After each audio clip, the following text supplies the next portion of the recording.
Yo, good day.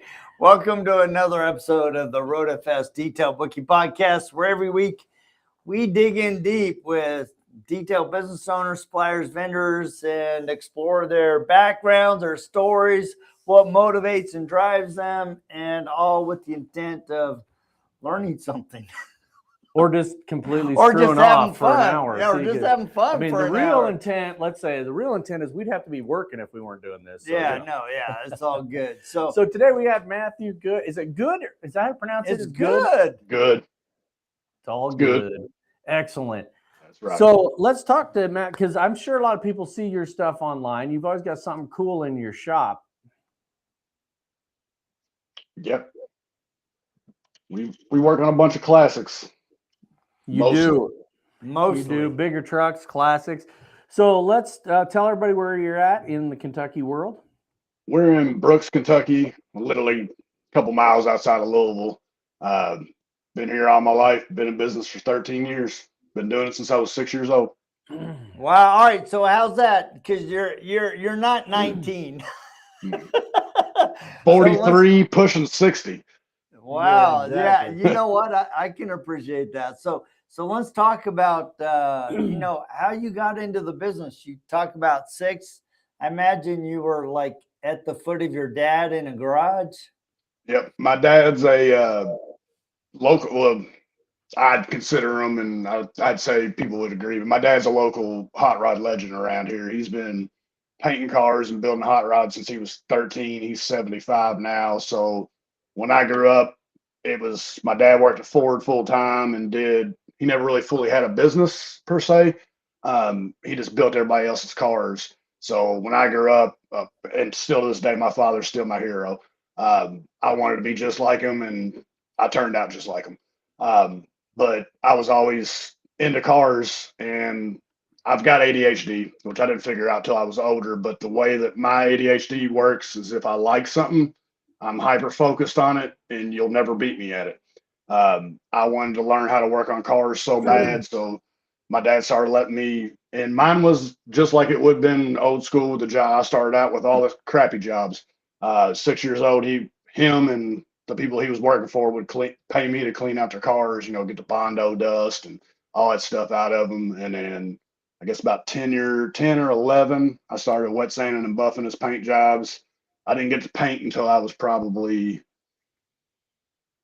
16, 17. But I had to do all the trash jobs, like polishing aluminum. I loathe polishing aluminum. I can't stand it. I am phenomenal at it, but I will not do it. Well, I got a Chevelle in here now that I'm pretty much doing a concourse detail to, and I did polish his aluminum wheels. But other than that, I will not do it because I had to polish so much trim, so many wheels, valve covers. I mean, you name it, I've polished it. Tell us how you really feel about that. I hate it. It's dirty, nasty. I got a guy here locally, and he gets several jobs from me. I just had to post. I think I posted a picture yesterday of me in here sweating. And I said something about polishing wheels, and my buddy commented. He was like, "Oh, you're polishing aluminum now?" And I said, "Nope." Yeah, I'm not doing it. Yeah. There's certain things like that if you don't like them, what you do is you throw out some completely ridiculous number, and somebody calls them, "Hey, will you polish these wheels?" Absolutely, $10,000. I'll do those. I don't even do that anymore with aluminum because I mean that's a good thing. I do I get that a lot, but I'm almost shooting. I'd say 90% when I don't want to do something, and like I'm gonna give them some outrageous price. Like, okay, when can you do it? And I'm like. I was trying to deter you. That's right. Yeah. That's right. I'll take the extra money, but I don't really want to do it. Yeah, that's funny. Yeah, so, polishing aluminum is nasty. I spent Yes. I had a sentence underneath a B29. B29 for 6 days straight with my arms above my head polishing. I can't even imagine that. I worked at a job for a year polishing and detailing the UPS airplanes here. And I started out, it was a detail shop, and then it was called Air to Ground. Air to Ground. It was a detail shop, so I got hired to be a detailer, and I was there about 2 months. And he's like, "You're really good. You ever thought about detailing airplanes?" And I was like, "Nope, but let's go." Yeah. No, out on the runway in the wind. I'm not made for cold. And the runway in the winter, if it's 30 degrees outside, it's 30 below zero. And I was like, nah, I can't do this. Yeah, no. So one of the motivating factors for me wanting to have you on the podcast was last week you posted a video on Facebook and you were highlighting this really nice detailed job that you did, and you made a mistake on the the engine configuration, and man, you got slammed. And you're like kind of debating, do I take this post down or do I just let it ride? And you're like, hey, I'm actually making money off this thing with Facebook. Yeah, so exactly. let's talk about turning a mistake into gold, man. That's funny. That with the Chevelle I was just talking about, I was polishing the wheels on. It's one of those my favorite type of clients that just come in, throw $1,000 on the hood and say, call me when it's done, but I want it done right. It was one of those cars. Of course, it's not carbureted. It's a fuel injected car. And of all people have grown up building hot rods and muscle cars, I know this, but it was early in the morning. I think we've been here the last couple of weeks, we've been slammed. And then we got, of course, like I said, I coach football and run a football organization as well. So we just been running and running and running. And I didn't even catch it. I made a video and I was talking about how good this carbureted car starts up, blah, blah, blah. I even said EFI in the video, which means electronic fuel injected. And I posted it and I kept on getting notifications. I'm like, man, this post, well, of course, anything I do with that Chevelle, that post get a lot of likes. It's a really nice Chevelle. And I kept on seeing all the likes go up. I'm like, man, this car is really getting up there. I started going reading the comments and I was getting blasted. Like, this idiot doesn't even know it's not carbureted, it's EFI. And I was like, oh my God, of all people, me that grew up in a garage building hot rods. But I started looking at my personal Facebook has been monetized for a couple of years, and I've never really done much with it because I get on Facebook for short periods of time. I'm not on there a whole lot. So, here lately I've been like, I want to see if I can make some money. So, I've been posting videos, watching my dashboard, see what they're doing. I think now I'm up a little over $300 on that video. And I was like, I was going in to delete it. And I was like, man, I don't like looking like an idiot, especially when I know what I'm talking about. But I was like, man, you know what? I'm going to leave that and let it roll. Because I think then when I checked it, it was like $150. And I was like, whoa, like that post is doing pretty good. And it's still going. I'm like, well, I'll look like an idiot, but I got paid. Yeah, well, and I think that's funny because there's sometimes where you'll watch a video and somebody will just speak something, and there seems to be a group of people out there that their entire job in their mind is to search through posts and point out mistakes. And I'm like, yes, some of the things and one of the things that we've talked about on the podcast before is, so I build hot rods and cars and motorcycles and stuff too. So my shop, I have an area where I call it the wall of shame. And it literally is mistakes that I put up there because it just reminds me that I'm human and it keeps me grounded. And so things like, I busted the housing on a turbo 350 that I was just in a hurry and I tightened it down one bolt too fast while I was putting it in, it cost me, I don't know, $1,600 for a new case and to rebuild the transmission. But that's hanging on the wall. And then some other stuff that I got on there. And the thing about mistakes is you can either take them as a ego hit or you can use them as a learning experience, or like you did, you can actually turn it into money. That's fine. I'm gonna start going out there and start misspeaking. Yeah, I'm gonna go out there. There'll be a Mustang out there and I'm gonna call it a Cougar, and just on purpose, just to screw it up. There's people out there their job is just to troll people, and I'm like, it's people that weren't my followers. It was just people commenting on it. I'm like, if it keeps on making me money, I'm gonna let it roll. So let's talk about, you mentioned that you've been in business 13 years. I imagine that's been quite a journey. God. As you look back, what are kind of the mistakes that helped you get to the point where you are today? There was a lot of mistakes. A lot of mistakes. It's still to this day in business, 13 years in, everything that you see in my shop, I pay for. There's no business loans. There's no family loans. There was no nothing. Actually, I started this business at probably one of the lowest parts of my life. Um, I had a motorcycle wreck back in 2005, which for about 2005 to about 2015, it pretty much wrecked my life. I had a good paying job. Um, the surgery that they did, I basically, what I did is I broke my eye socket. I was in a coma for over 24 hours. I slid on gravel and was going towards a guardrail on a crotch rocket, and over that guardrail was probably 150-foot drop into the woods. I kicked off the guardrail and it just destroyed my ankle, like compound fracture, turned my foot backwards and everything. Well, I had the surgery. Surgery was doing good. About 2013, I couldn't hardly walk. Like I was dragging my leg behind me, but I had a good paying job. I'm very, very, very old school. Like you could cut my leg off and I'm going to work the next day. There's no keeping me from work. I'm just like my father. My old lady and my mom talked me into going to see if I could have a surgery to fix my ankle so that I could walk. Um, Everybody I went to didn't want to touch it. I was way too young to do an ankle replacement, and it was bone on bone, no joint in there at all. I finally found one guy. He did fix it. However, it gave me a bone infection.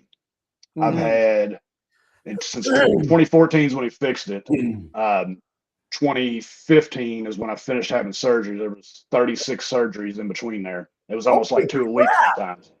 I lost my good paying job. We had just bought a house. So me and Candace are a blended family. She's got 2 older children that they're mine. But we also got an 11-year-old and a soon to be 10-year-old as well, 15 months apart. But we had just had Tyler, my 11-year-old, just bought a house. I've done detailing on the side literally my entire life. That's how I built cars growing up, was my work paid my bills and detailing cars built my cars. So she's seen me do it for years.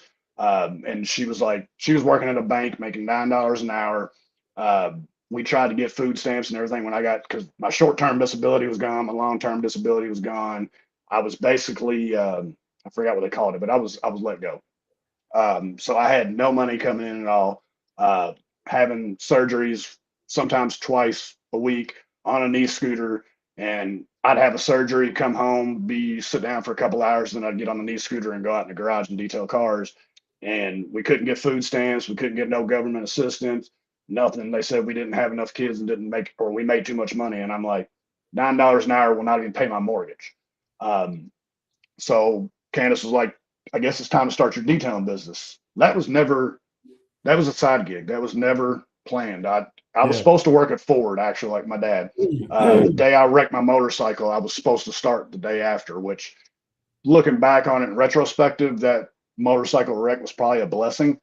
And that was a little bit towards my wilder stages of life. So it calmed me down a lot. But it threw us into a spiral. We started the business with nothing. Literally, luckily I had chemicals. I had a nice steamer, but it wasn't industrial like we got now. After I started business and started getting busy, the whole first year I was on a knee scooter, detailing cars. The HOA in our neighborhood, because we lived one house away from a dead end, I'd have the complete dead end full of cars all the way down my driveway and parked in the grass next to my driveway. So the HOA nixed that. Then my next step was trying to find a shop, but I was kind of scared to do it because I had zero business experience. I can detail a car better than most people. I knew I had that down. We went through a lot of tough times. We lost houses. We lost that house right there. We ended up losing it for foreclosure.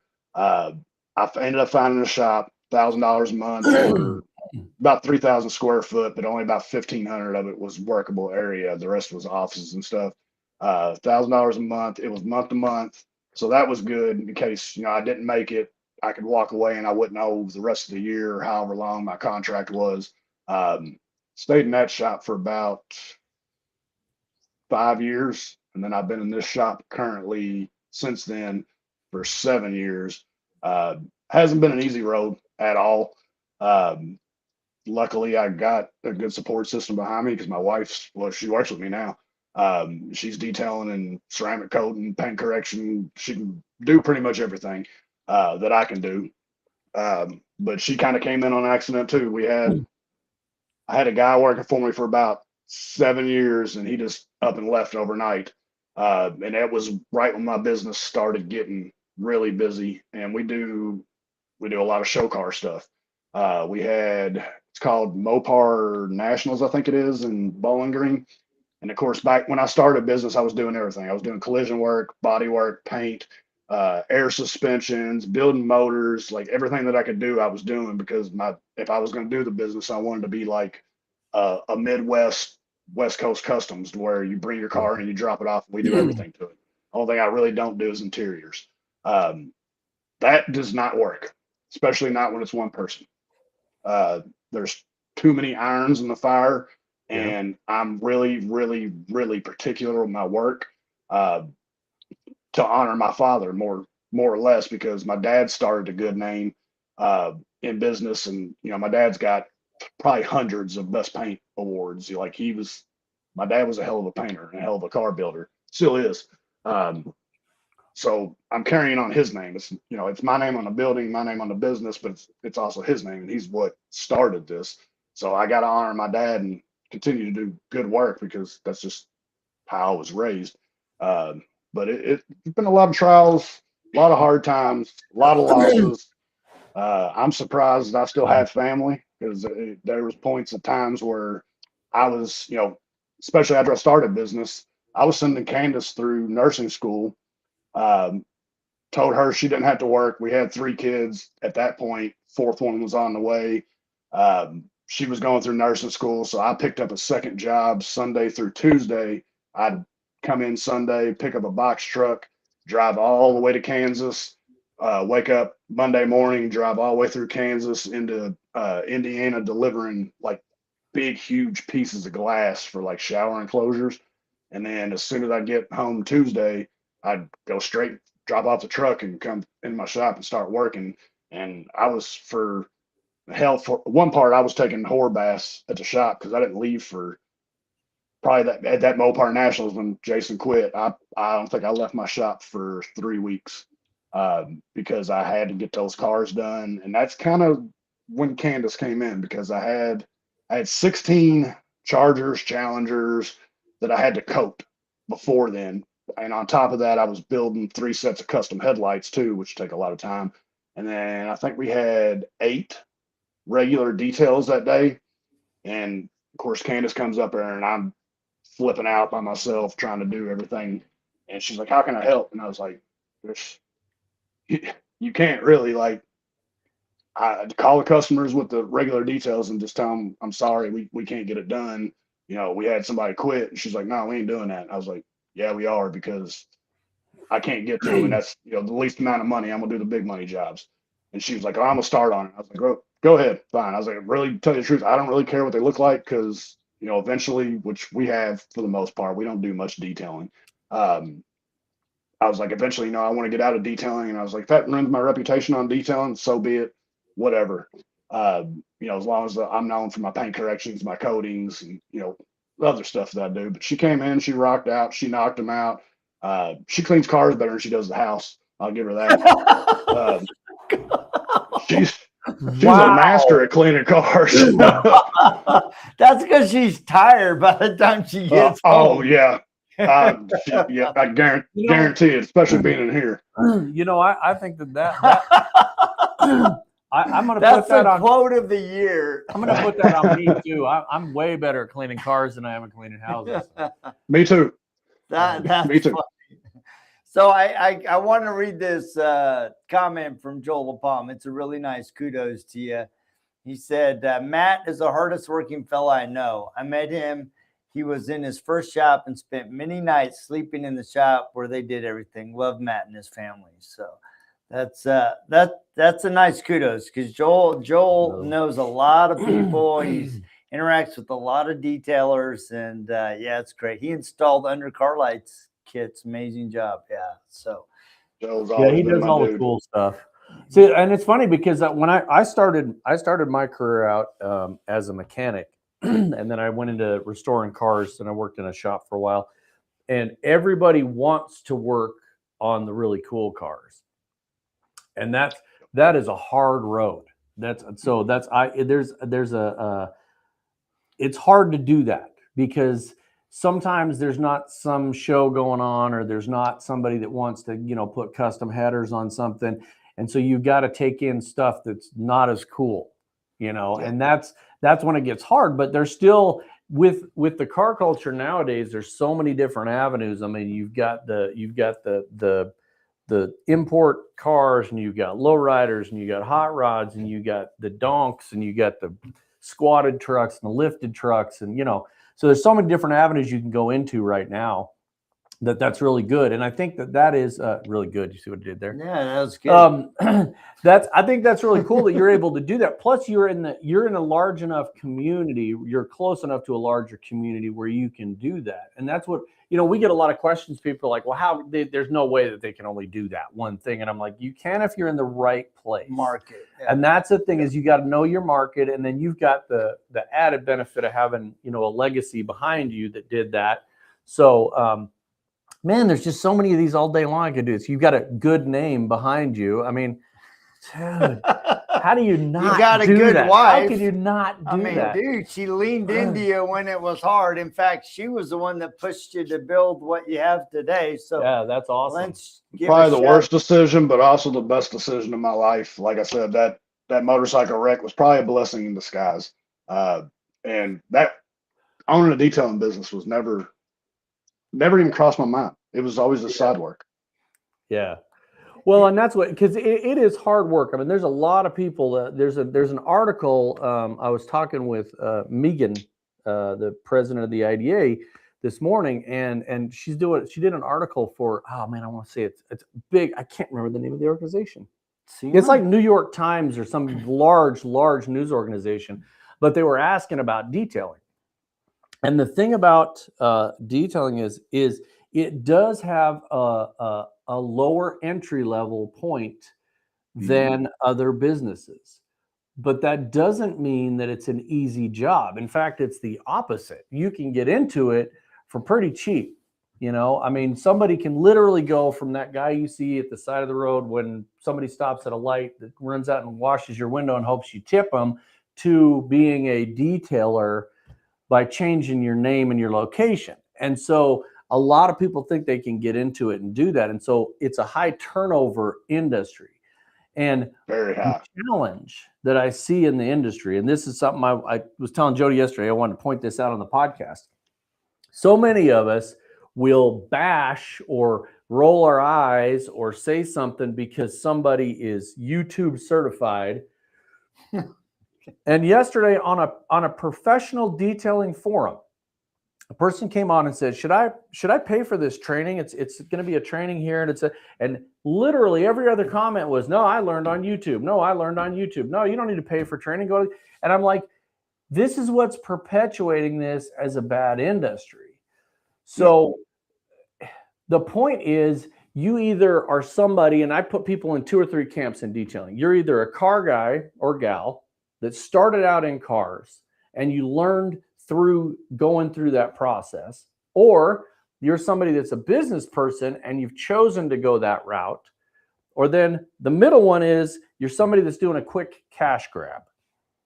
Yeah. And I feel like that's or a desperate cash grab. I can make a quick dollar. So there's a thing there where, like, you started out detailing, right? So you already had some knowledge. You got a dad that's a painter. I've met several people. There's another big one there too. Several people that started out from the body shop world, which Candace attended many trainings in training center in Kentucky, both business and applications of detailing. That always knew she was better learning from someone else and having. Absolutely, I wouldn't try to train my wife to do anything. I didn't really. She just watched me. Yeah, the key to that is that you either make that decision, whether you're somebody that jumped into it because of a situation that happened in your life, like you. Or you're somebody that went into it with a conscious decision to be a detailing business. there's a certain crossover point, I call it, where you either decide you're going to go all in or you're out. And I think that's why we see so many people. It's not an easy job. It seems easy. Oh, wash a car, whatever. I tell people all the time when they come in and I hire people, like now within the last, well, of course, it's just me and Candace now. But I make you sign a no compete. I went through a lawyer. There was something. It only sticks for a year, but it basically just says that you can't detail for money for a year. Because I have the high turnaround where people come in, they work 2 or 3 months, and they think they're me. And I'm like, okay, well, you can detail pretty good, but do you know what goes along with the business aspect of it? Can you afford for 5 or 6 years to just be pulling money out of your butt because there's none coming in? You're going to lose. You're going to be stressed out. You're going to be depressed. There's a lot that goes with owning a business. It's not, rainbows and sunshine all the damn time. You got to be a problem solver. And, everybody that has left me over the years has never made it over a year. And I've had like that Jason kid I was talking about. He was phenomenal. I wouldn't hire him back now, but I didn't have to look at his work. I just, hey, this is your job. This is what you got to do. This is the time frame you got it. Bam, it was done. Didn't have to look at it. Now, when he left me, he went to work for another detail shop, and I had to fix all kinds of stuff that he did. And I'm like, man, what's wrong with him? I know he can do it. Like, I've seen it for 7 years, but once you get out on your own and the stress starts hitting, I guess you can't perform like you got a paycheck every Friday. Once that paycheck relies on the work that you're putting in, the stress level gets too high, and I guess you can't come to that level. But now he's not a detailer anymore. Yeah, and I think that part of that comes with understanding as a business owner where you have to make decisions, right? And I would say it that way on purpose. You're making a decision. A lot of business owners that don't make it, in my mind, instead of making a decision, they cut a corner, right? Mm-hmm. So it's, don't worry about it. Just use whatever, go. And they also take in any work. And so like I see some of these guys that it looks like the car's been underwater in the mud and they're just doing their standard interior detail. And you're like, oh, hell no.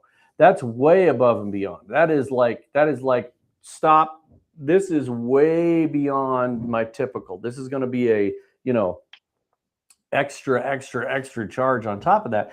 And I think a lot of people burn themselves out in business because, well, the number one reason people go out of business is because they grow too fast.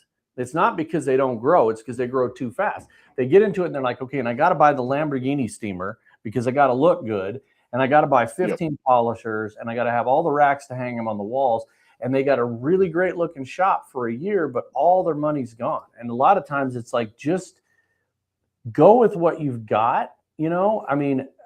I don't sell polishers, but if you're just starting out and you got no money, there's inexpensive polishers that will work and that will get you to the point where you can afford to buy a good polisher. Yep.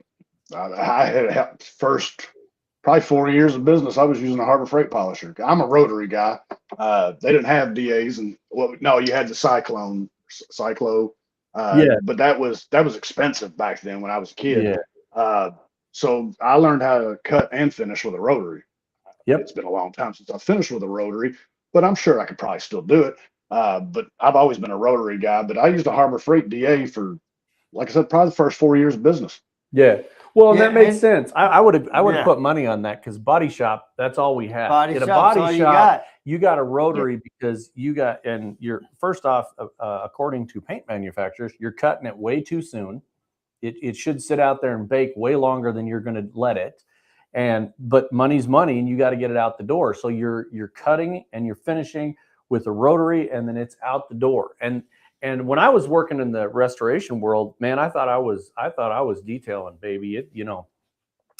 Cut and go. And then when you get cut and go, baby. All I was doing was putting in really, really nice scratches. So that you've got to take it. It's a different level. And I think that's the understanding of when you go from being somebody that's just, you're cut and paint at a body shop and then you move on. And I think a lot of people, to me, that was a negative.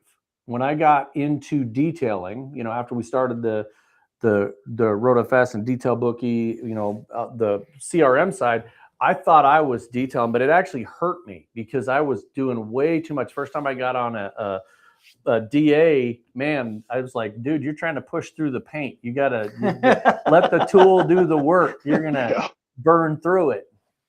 Yeah, I can remember when the RoadFS was the ES first came out, and everybody's like, I can't keep it to spin, and I had problems too. But I mean, now it's I can do that stuff with my eyes closed. Yeah, and that's I think that's a key to it is you've got to train yourself and you've got to go all in no matter what you're doing. So right now with you and Candace doing this stuff, how many like on average, how many cars per month are you pushing through your shop? So we do, between me and her, we usually do about 4 to 6 paint corrections and coatings a week. Scattered in there is a couple, like we may do 1 or 2 details a week. It's not something we do a whole lot of. My area is flooded with spring detailers. I was talking to my mentor who owns a multi-million-dollar HVAC business the other day. And our schedule this month's crazy. But we fluctuated a little bit over the last couple of months, and I'm like, man, I got to keep it constant. Like I go through spurts where I got so much work I can't sleep, and then we got nothing, and then we're busy again, and we're semi-busy, and I was like, I'm just trying to keep it constant. And I don't do advertising. I do zero advertising. $0 go out of my account for advertising. Everything's word of mouth and reputation for me. Now I'm getting ready to look into advertising, but I was asking him how to keep he's like, have you ever thought about doing more detailing? And I'm like, man, to me, in my business, it doesn't make sense. Like, especially with newer vehicles, like I do a lot of the classics. Candace does most of the newer vehicles. There's not a lot of skill involved in a paint correction or coating on that. So to be completely honest with you, there's not a whole lot you're taking out. I mean, yeah, granted, these cars from the factory come in smoked sometimes, but I could train a monkey to do that. Candace is great at it. The only thing that sucks about her, she's short. She got small arms, so we can get a big truck. I got to do the roof, so I got to do the middle of the hoods. Not that big of a deal.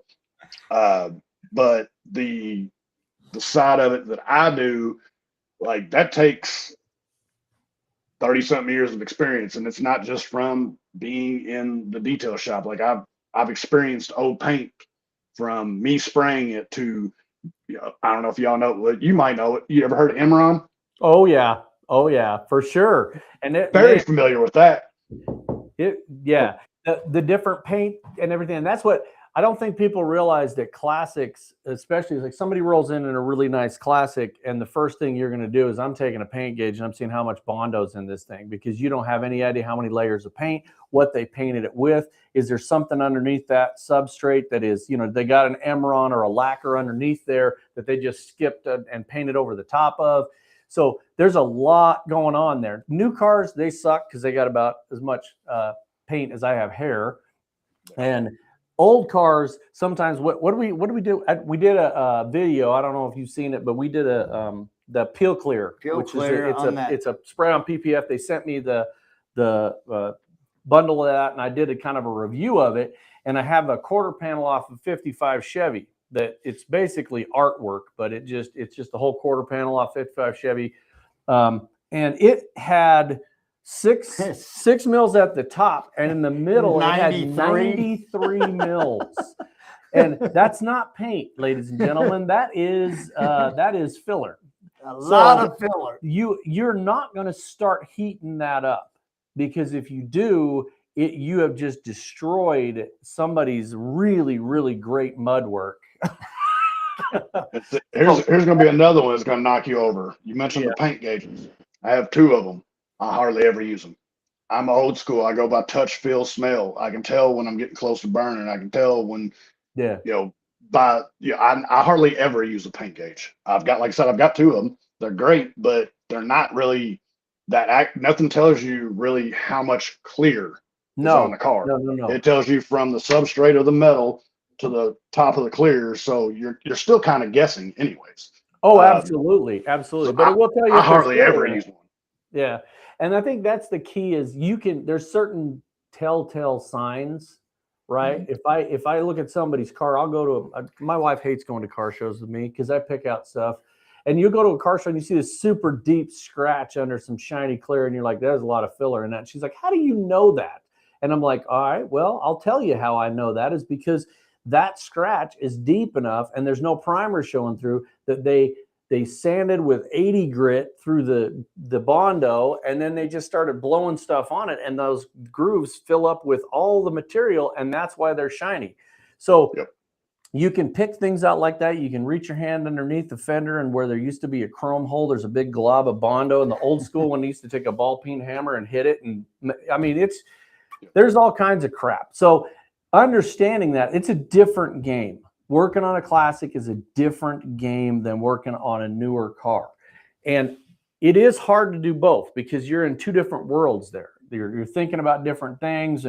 But I think that it's cool that you've got, that Candace is involved in it because she can take on things that, might bring it in and level it off. Whereas you're working on, somebody's 72 Chevelle with fuel injection, as we've found out. Carburetor, man. Yeah, she's well, like you said, you pick out stuff at the show now. It's funny that for years of being with her, we drive down the road and I see a black car and I'm like, oh my God, look at the swirl and scratches in that. Yeah. Her and my children do it now. My 11-year-old walks up to cars, he's like, Dad, this guy really needs you. And I'm like, why? And he'll, well, this. And I'm like, hey, my 11-year-old can paint. Well, both of my kids can paint, correct, and coat vehicles. I've got a video of my 11-year-old doing a Power Wheel correction and coating on it. I think he was about 8 then, and he's using SB3 Trinity. So that's that's the pro coating. But my whole same way as it was in my family. My family's grown up in the shop just like I grew up in my dad's. Yeah. Oh yeah. That's my kids will for things like Father's Day and birthdays and whatnot. They'll give me little homemade gift certificates to say a day in the shop with Dad, and where they're basically your minion. My minion. So I have a question about working with Candace. I mean, that's a different dynamic, and I'm sure that has evolved over time. How do you guys make that dance work? If it would have been the first 5-6 years of our relationship where it wasn't rough, like it was rough, but it wasn't rough because we didn't love each other and we weren't working on it. It was just we had so much stuff stacking up in life with my surgery, starting a business, losing houses, losing cars. We just didn't really get along that well. And if you would have asked me then if Candace would ever work with me, I'd be like, hell no, I will bury her in under the concrete. But like I said, she came rolling in and just killed it right off the gate. So I was like, maybe this will work. And it does take a different dynamic. I don't think a lot of couples can work together, but we are literally together almost 24 hours a day, every single day. Now, when we close the doors here, if we both run the football organization, the youth football organization together. She's the chairman, I'm the football coordinator and coach. So she's the bigwig at the football stuff, but we do everything together. Our family's always together. My kids are always with us. We work together. Literally, we don't leave each other's side hardly at all now. And if you would have asked me, we'll be 14 years together in August this year. So it's coming up. But if you would have asked me the first 5 or 6 years, I'd be like, nope, ain't no way we can work together.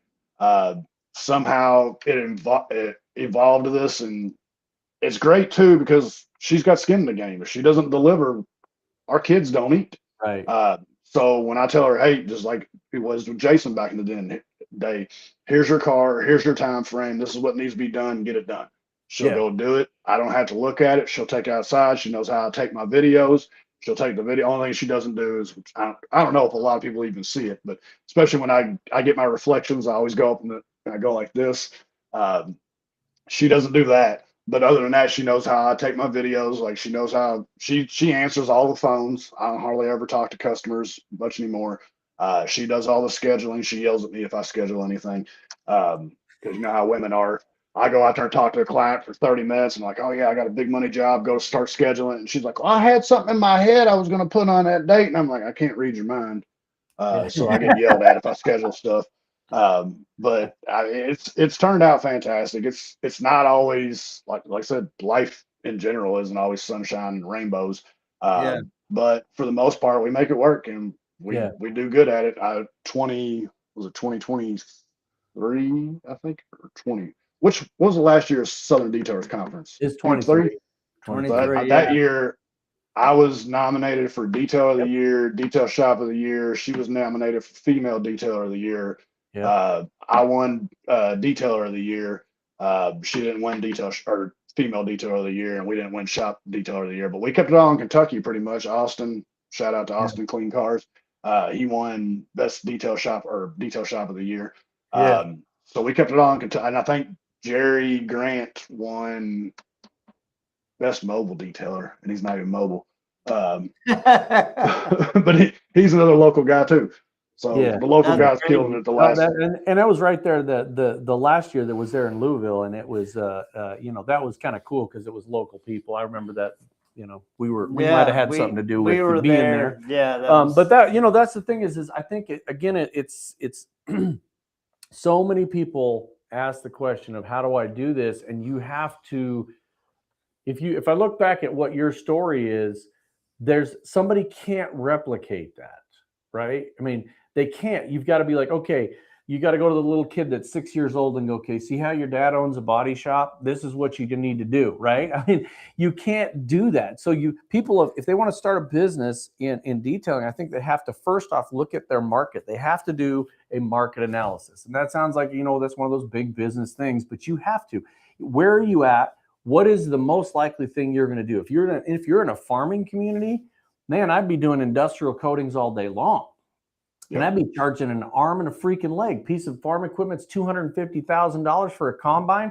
Absolutely, it's $5,000 to coat that thing, right? So you got to look at your market and you got to determine where is it you want to be. If you want to be into hot rods, you got to be in a market that does hot rods, or you've got to be so damn good at it that people are going to truck them in. And that doesn't come easy. I think a lot of people, we talk to some younger people that are like, well, how can I do this? And I'm like, well, go to a shop and tell them what you plan on doing. Move to a different location and tell them I want to work for you for a couple of years, and then I'm going to move back to my location and I'm going to start my own business.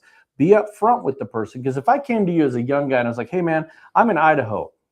I want to work for you for a couple of years. I'm going to learn the business, and then I'm going to go back to Idaho and start my own business. And if you're willing to do that and up front what's happening, there's nothing wrong with that. But so many people go into it and they're like, I'm going to go work with Matt, and then I'm going to just start my own business right down the street. And I'm like, well, that's not a good route. That's not going to work. And really, I mean, I work with I've had a hand in most of the detail shops around here. As far as, like I said, Austin, I mentored him when he first came up. Of course, I probably didn't have no business mentoring because my business was doing good, but it wasn't great. But I more or less mentored him on how to get through the hard times. Helping him out along the way, technical issues. But if somebody came in, like if you come in and do exactly what I described, where you come in, works 3 months, think you're me, and then you're gonna do a shop, that shit makes me mad. But if somebody, even if it was somebody local that came up and said, hey Matt, I would love to learn from you. I would love to do this, maybe work with you a couple of years. I can plan around that, because you're not going to leave me in the middle of the night like Jason did to try to start your own business. I don't have no problem helping local detailers. Because when I got into detailing, it was like, I've been out of paint and body for about 10 years, but paint and body was a sealed trade secret. If you knew how to do it, you didn't explain or tell other people your processes. And detailing was like that when I came in. Of course, we're talking back in the days of $100 details, where that include however many steps of paint corrections with a rotary, full interior details for car lot junk that somebody died or puked in, or I got the hot rods and the muscle cars now. Us hot rod guys, that we're DIYers. When I was a kid, I got the hot rods because of my dad, but once I kind of branched off before even a business, I was begging for hot rods. I wanted to build a business around hot rods and muscle cars. That's my soul. That's what I like. That's what I grew up building. Hot rodders work on their own stuff. They detail their own stuff. Granted, now the hot rodders are getting older. They can't do as much. So now they come to me. And you know, it's built that reputation of what I do to build my business. Like I said, until this day, I've done probably less than $1,000 in advertising, and that was just me playing around on Facebook, boosting posts. I've done zero advertising. You know, what's interesting to me is something that you said there about you probably not being qualified to mentor Austin. And it's interesting because as I look at our growth over the 17 years in September, we needed a different mentor at different stages of our growth. And so you may have been 3 or 5 years in and he was starting out, and the advice and direction that you were giving was perfect for him because it was where he was in his growth. And I think a lot of times we struggle with going, look, I'm starting out and I'm comparing Matthew Goode's 13 years of experience with my one. Is like, how come I don't have a shop? How come I'm not doing all these custom cars? Instead of stepping back and going, all right, this is going to be a process. The first year, the first 3 year, hell, the first 5 years, you may find yourself in a corner with your curled up in the fetal position, trying to figure out how the hell you're going to make payroll and feed the kids, right? And those first years are really, really challenging as a business owner, but we don't talk about that. We just talk about, oh, dude, I have this vision. I'm going to get all these customers and I'm going to be successful. But success comes at a price. It comes with a lot of dedication. It comes with a lot of sacrifice. It comes with a lot of late nights, a lot of early mornings. And at some point, you break through. And it's like, you don't even really know that you've broke through, but you're like, oh, dude, look where we are today. And I think that we shouldn't discount. It's like a lot of times I get frustrated when I'm going through the Facebook detail groups because somebody will ask a legitimate question. And instead of just answering the question, it's like, God, what kind of damn detailer are you, man? You shouldn't be in this business. If you know, it's like, dude, he asked a question because he doesn't know. And I think a lot of times we forget that people are growing in their journey, and we can choose to be a launching point for them or an obstacle. And I find that when you're a launching point, dude, it just breeds goodwill. It breeds good karma, and it helps you move your business forward. I mean, it must have obviously helped. Austin's doing pretty good now. He's got, you know, nice shop, nice cars that he works on and everything now. He's doing pretty good. I'm proud of him. But like you said, a lot of people don't talk about the struggle a lot. I talk about mine a lot. Because if there's one thing I can mentor you on is every lesson in my life has been hard. Every wrong turn that you're not supposed to take, I took it because I'm headstrong and ain't nobody gonna tell me what to do. I'm gonna lead my own way. I've always been that way. So maybe not. I'm better in business now than I was, 13 years ago. And it was probably 5 or so ago that I was helping Austin along the way. But if there's a person that's a genius on the roads not to take and the lessons that you don't need to learn, that's me. I can tell you which road not to take. If you come to a fork in the road, don't go left. I went that road. It's not, it's bumpy, it's long, it's hard, it's stressful, it's depressing. Don't go that route. So, and that's, I don't want people to have to go through, and I tell my kids this all the time, especially with them playing football. Tyler, my 11, Candace and me are both perfectionists. I'm only OCD in a few things. My business is one of them. We're both perfectionists. Tyler is a mixture of both of us, and it is not healthy. And he thinks that everything's got to be perfect all the time. And I keep on telling him, I'm like, man, perfect is not an obtainable goal. That doesn't, you should shoot for it every time, and you're going to hit it sometimes. But perfect is not an attainable goal on most stuff in life. But as long as you're shooting for it and you're getting close, then you're doing better than most people. You might not think, oh well, man, I didn't get it done in this time frame, or I didn't get this job done. I'll tell you what, if I spoke to clients, like I have cars come in here all the time, and I set your expectations. So when you leave your shop and you pick up the car, from that first time that I talk to you, you know exactly what your car is going to look like. You know what scratches are going to come out of your car. You know what are the swirls. Like I'll spend 30 to 45 minutes with you and explain everything. So that, the best customer is an educated customer. When they leave me, they're educated. But I always try to set the expectations and under promise and over deliver. That's always been, I'm old school. Like my business is built like if it would have been in the 50s and 60s. We look out for people. We take care of our clients. We'll jump over backwards for you if we have to. But setting that expectations helped a whole lot. But a lot of the cars that go out, I mean, I'll look at them, I'm like, man, it looks a million times better, but I'm not happy with it. And the client come in like, oh my God, it looks so good. I can't believe you did it. And I'm like, I'm just sitting there with my hand on my head like, that looks like shit.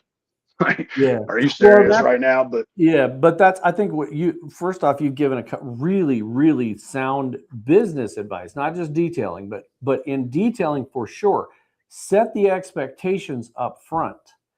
And then, and again, the under promise and over deliver, those are two successes in any business.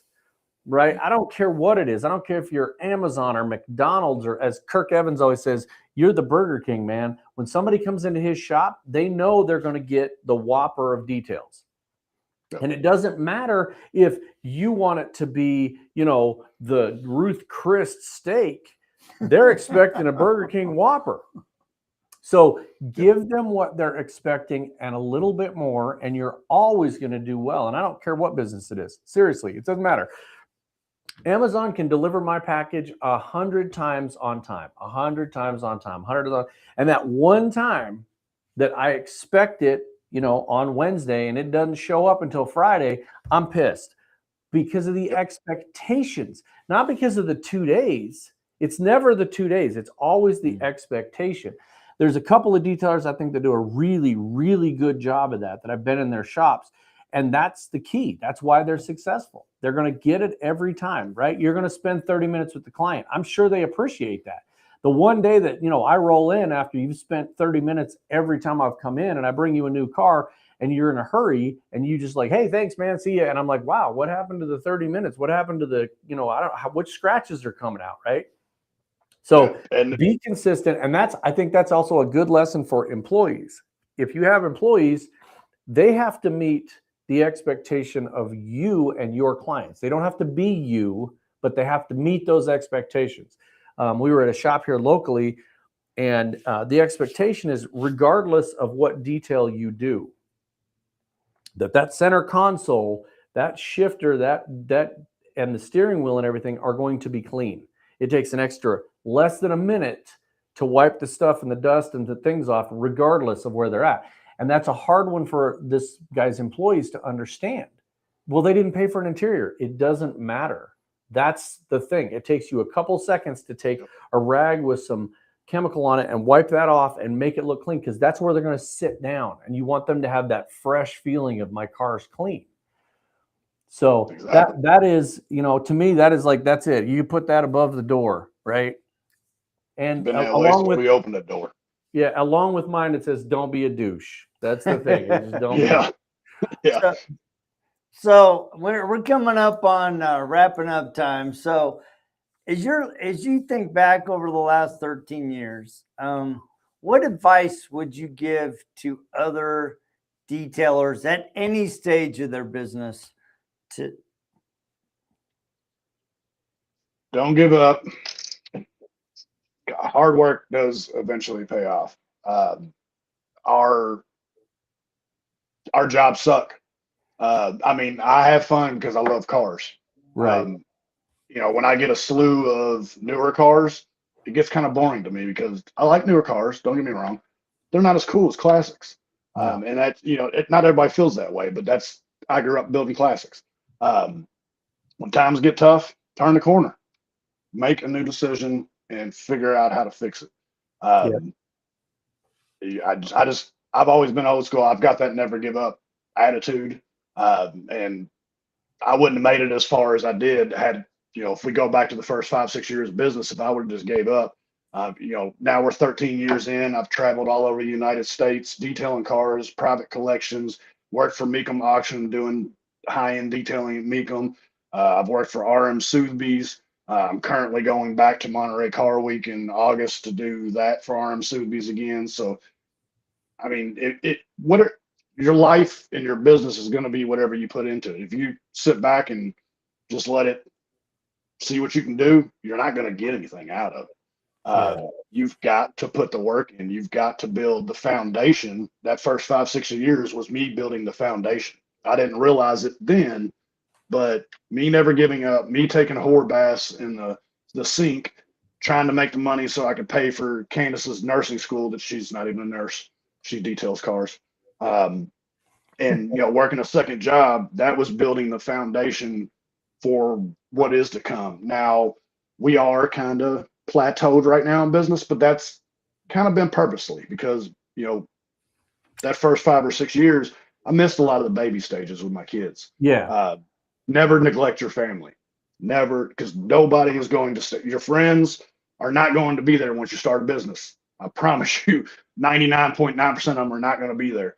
They're on your team when you're building it, and they want you to do good. But once you do good, you're doing better than them, and that's too much. Never neglect your family. I missed out on a lot of the baby stages trying to build this business. Like I said, now we run a youth football program. I don't miss anything. Yeah. Haven't since my kids have been 2 or 3 years old. I don't miss anything. I don't miss a football game. I don't miss school functions. I don't miss graduations. I don't miss nothing. Right. So that's kind of why my business is kind of plateaued right now. But there is plans going forward. Because eventually I'd like to get. I'm 43. I've been doing this since I was 6. My body. I grew up playing football. I grew in my area, where I grew up at, it's called Valley Station. We're known for fighting. I loved to fight. My body has a lot of mileage on it. So eventually, I'm never going to retire, but I want to do like the Chevelle job. I want to get to where, money's not even discussed. The person drops off the car. Hey, get done when you get done with it. Call me when it's done because they know the quality of work that I put out. Those jobs are fun to me. I can, with my ADHD again, if I'm in a car too long, I get bored. I've got to go somewhere else and do something else to break the monotony, and then I can go back to the car. That works perfect for like the Chevelle that I'm doing. I want to get to the point to where I'm semi-retired and I'm doing the cool stuff and having other people work here. Those are in the plans. My kids are almost aged out of youth sports. I'm not going into middle school and doing all the coaching there and everything that we do. So once my kids get out of youth sports, we're definitely going to ramp it up because I've always had a goal and a dream of being semi-retired at 48, especially after watching my dad retired from Ford. He was in the 60s, and then the dumbass went back. And all the reason he retired really was because 3 years ago, his garage burnt down with all of our hot rods in it. So at that point, he was like, screw it, I'm done. I'm retired. So I'm not going to work like that. I like to travel. I like to do stuff with my family. My family likes to travel. That's one of the main reasons we do MTE. You always catch me in the SP3 booth. We do MTE. We do SEMA. Barry sent us to Colorado, get trained at the RoadFS facility.